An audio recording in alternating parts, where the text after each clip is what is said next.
All right, guys, are there any questions on any of the homework assignments thus far?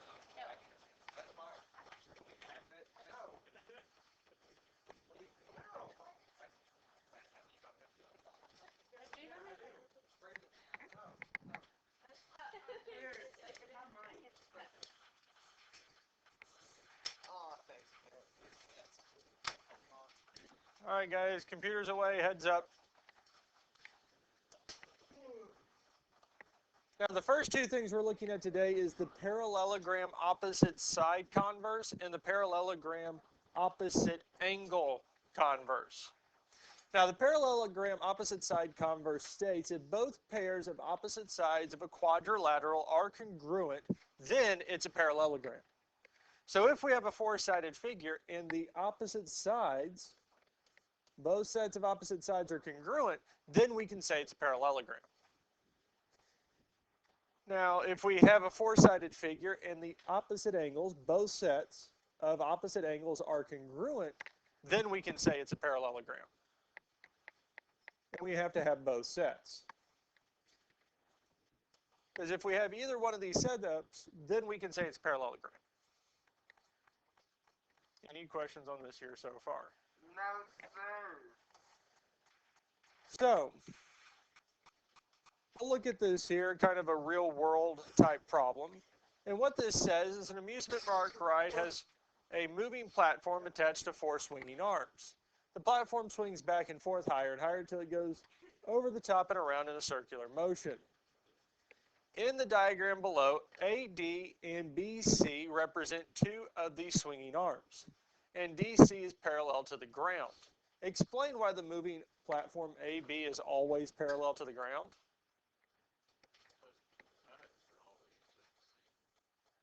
Well, these two sides here are congruent, yes? And the other two sides are congruent. So that makes ABCD a what?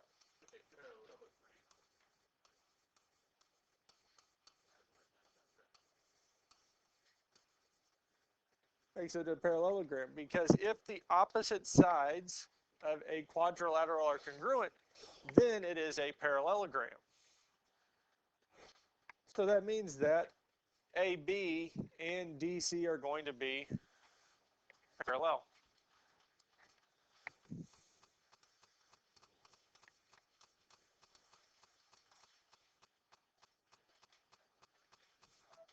So we can say that AB is parallel to DC.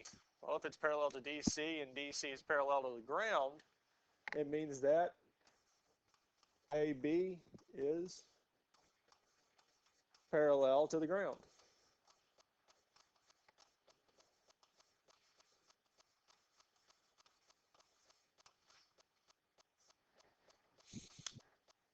And that's really just using the properties of our parallelogram opposite side converse.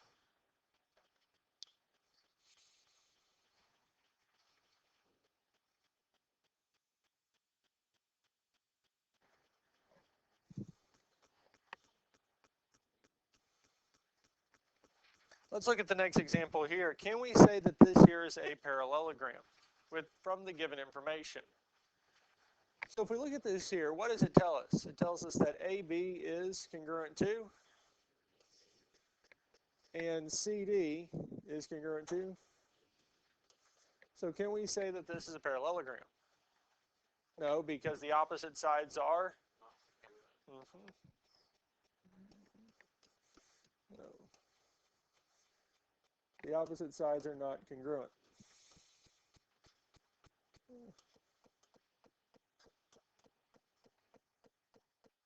Let's use this.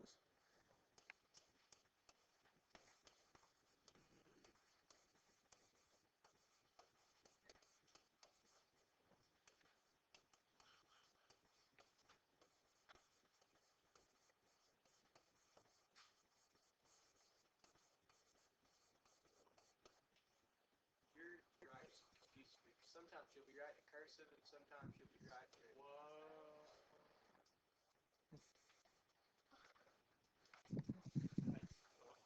What? Oh no. Oh no. Yeah. That's cool. So any questions on this one here? Is that the nifty stuff your wife was telling us about? I think so. Let's look at this one here.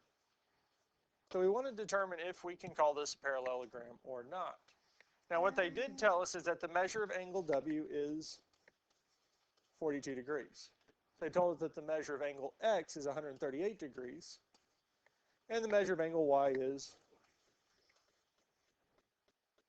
find the measure of angle Z. So how do we know it's 138 degrees?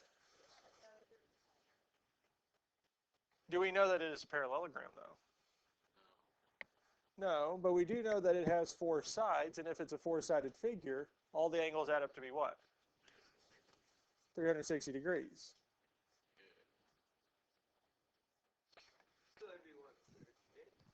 Yep. So we can take Z plus 42 plus 42 plus 138 and set it equal to 360. Now, if they did tell us that it was a parallelogram, then we could go on and say that angle Z is 138 degrees. But since they haven't told us whether or not it is a parallelogram, and also that the fact that they are asking in the question, is it a parallelogram, we can't assume it yet. Well, the first thing we need to do is to add these three here together, these like terms together. And if we add these together, we get 222.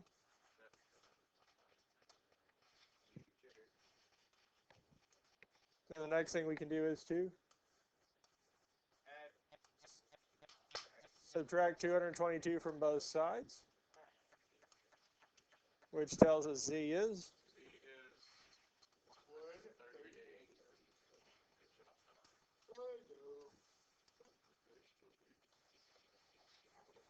So can we say that this is a parallelogram? Because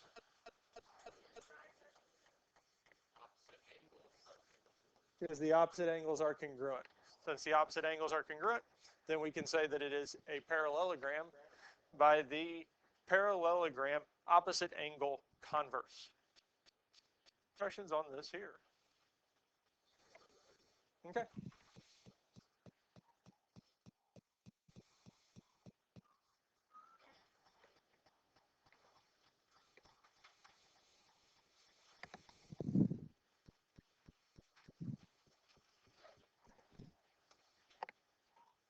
So let's look at this one here. So for what value of X is quadrilateral ABCD a parallelogram? Well, if this is going to be a parallelogram, we know what the opposite angles have to be. So that means that 4y has to equal what?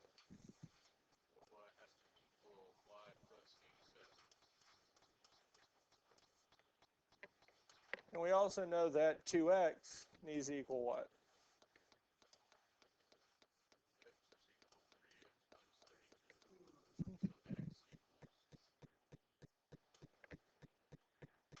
So which one do we want to solve for first, x or y? X, y. Z. Z. Well, we can't solve for z because there isn't a z up here. If we solve for x first, what can we do first? Subtract what from both sides?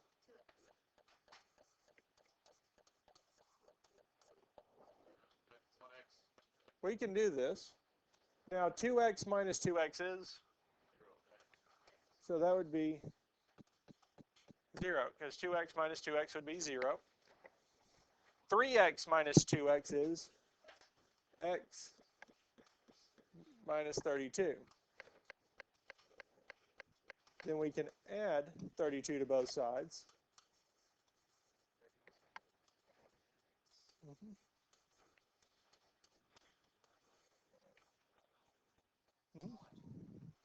Yeah, since x is already by itself, we're finished at that point. We're used to seeing x on the right or the left-hand side, but that's still fine, because we could also say that x is equal to 32 would be the same thing. So 32 times 3 is... Any questions on how we found the value of x? So let's find the value of y. What can we do first? You can subtract y from both sides. 3y equals 87.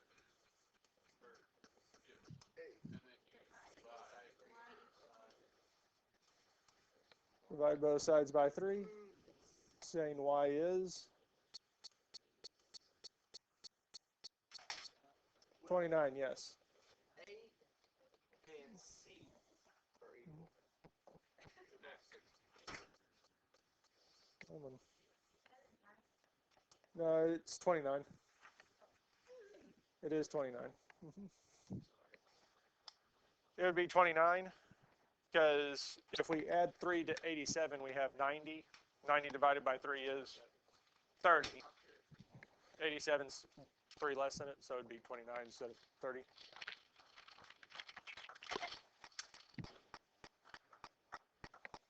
Any questions on how we found these two here? Now, do we need to figure out if it's an equilibrium?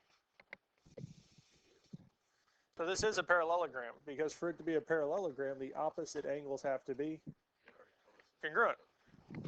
Yep. Oh, it did. I did. Yeah. For what value of x and y is the quadrilateral parallelogram? So just... So for these. For y and x. Yep. Because when y is 29 and x is 33, this will be a parallelogram. I got the answer though. For x. Well, for x, 64. Because 32 times 2 would be 64. 64, then 32 times 3 minus 32 is 64. And then this here would be? And then now, I don't know, I didn't... Because again, if it is a parallelogram, these two angles are going to add together to be 180. So to be honest, you only have to do A. You don't have to work out A, just work B out backwards. To figure out what Y is. Well, we'd find b, but we'd still have to find the value of y. Because what is the value of x and? Well, you could just divide 116 by 4 and there's 29. Yep. I know, I got the shortcuts, cuz. Finding the side length. So we want to see what values of x and y will make this a parallelogram. Now, for this to be a parallelogram, the opposite sides are going to be congruent.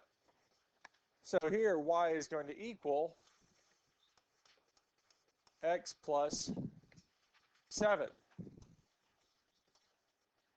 And for our other set of sides, we have that x plus 9 is equal to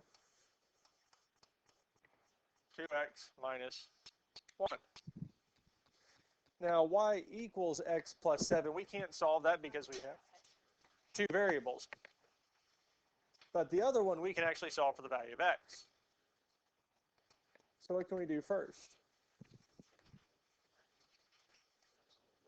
So we can subtract x from both sides. Tyler, let's focus here. Oh, sorry. I don't know. 2x minus x would be x minus 1. And then we can add 1 to both sides. X is equal to.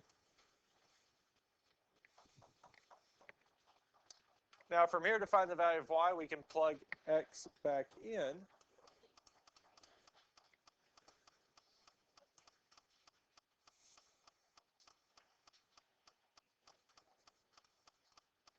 Well, 10 plus 7 is? So the value of y is 17, and the value of x is 10. So when x is 10 and y is 17, quadrilateral PQRS would be a parallelogram, because the opposite sides would be congruent. Any other questions on this here? Do we need to see another example of one of these? No, not really. Okay.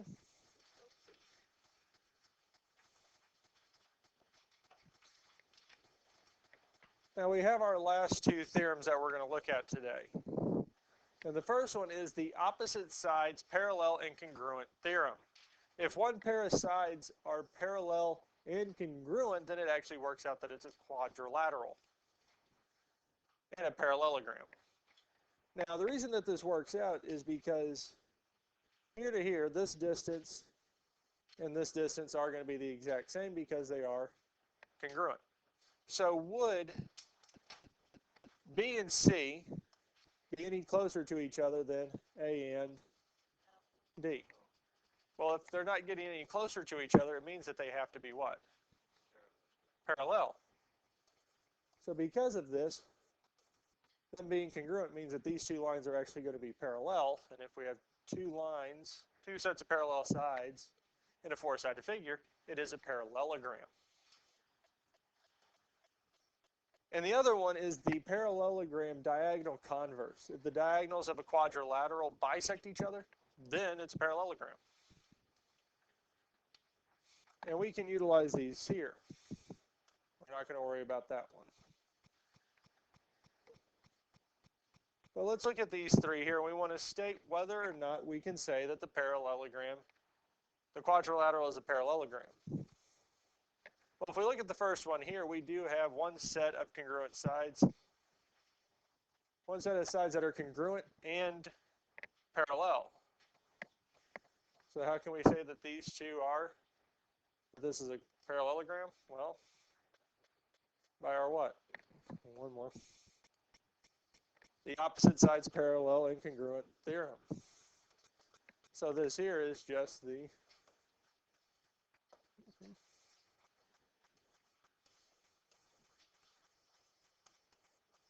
opposite sides parallel and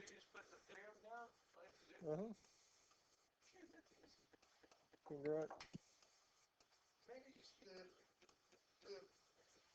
in a minute.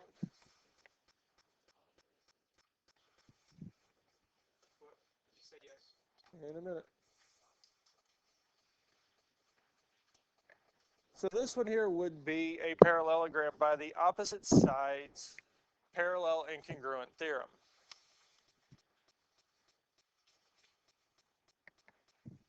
And that would be the theorem that we could use to show that that is a parallelogram. What about the next one?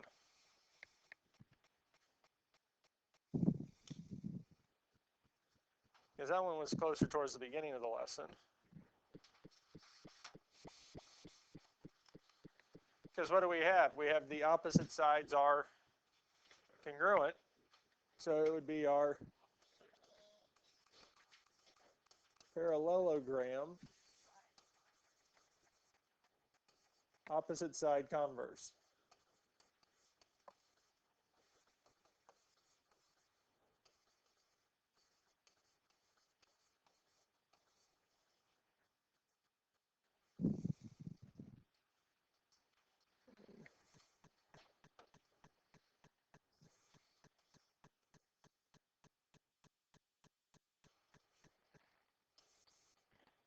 Yep.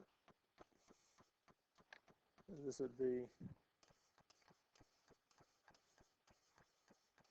converse.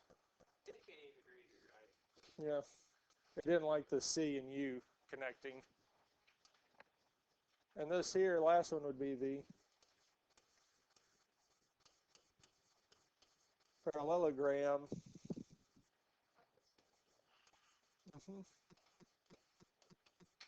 opposite angle converse.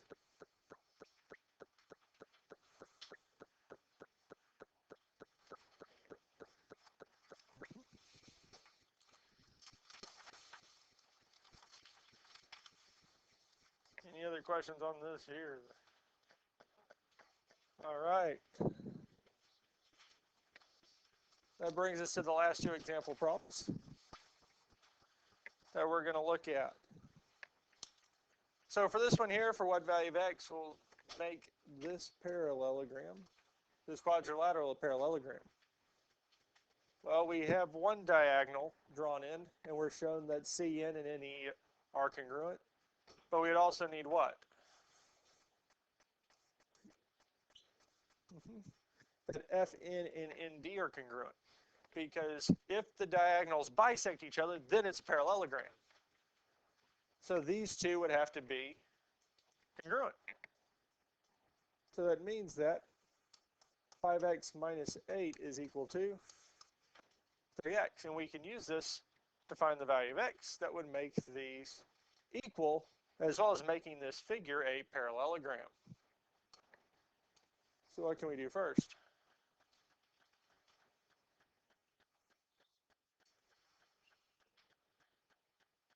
We can subtract what? 5x from both sides. Now if we subtract 5x from both sides, well, 5x minus 5x would be 0, leaving us with negative 8. And at this point here, we can divide both sides by negative 2. Now, negative 2x divided by negative 2 is going to be x, and negative 8 divided by 2 is 4. So the value of x that would make this a parallelogram is 4. And that's it. Now, if we wanted to, we could plug this back in. 3 times 2 is 12. 3 times 4 is 12, yes. Now 5 times 4 minus 8, well, 5 times 4 is 20 minus 8 is 12. So we could plug it back in and show, guys, that the value of x is 4.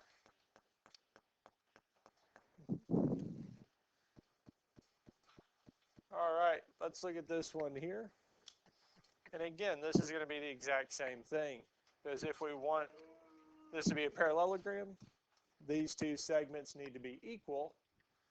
So we are able to find out what the value of x is by setting 4x minus 11 equal to 2x plus 17. Now the first thing we can do is we can add 11 to both sides. If we add 11 to both sides, we get that 4x is equal to 2x plus 28. And then what can we do next? We can subtract 2x to both sides because we need the values. We need x on one side. 4x minus 2x is going to be 2x. 28. Divide both sides by 2, telling us that x is equal to 14. And that's it. Any other questions on this here?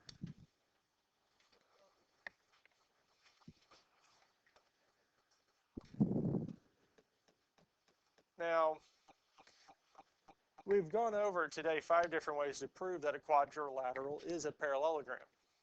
And the first one, well, is just by the definition, because if we have a quadrilateral with 2 sets of parallel sides, then it's going to be a parallelogram. Now, if we have a quadrilateral with 2 pairs of opposite sides that are congruent, then it's going to be a quadrilateral by the parallelogram opposite side converse. If we have a quadrilateral with the opposite angles congruent, then it would be a parallelogram by the parallelogram opposite angle converse. And the last two is that if we have a set of congruent sides and parallel, so if one set of sides is congruent and parallel, then it's going to be a parallelogram by the opposite sides parallel and congruent theorem. And lastly, if the diagonals bisect each other, then it's going to be a parallelogram by the parallelogram diagonal converse. And that's all we're doing.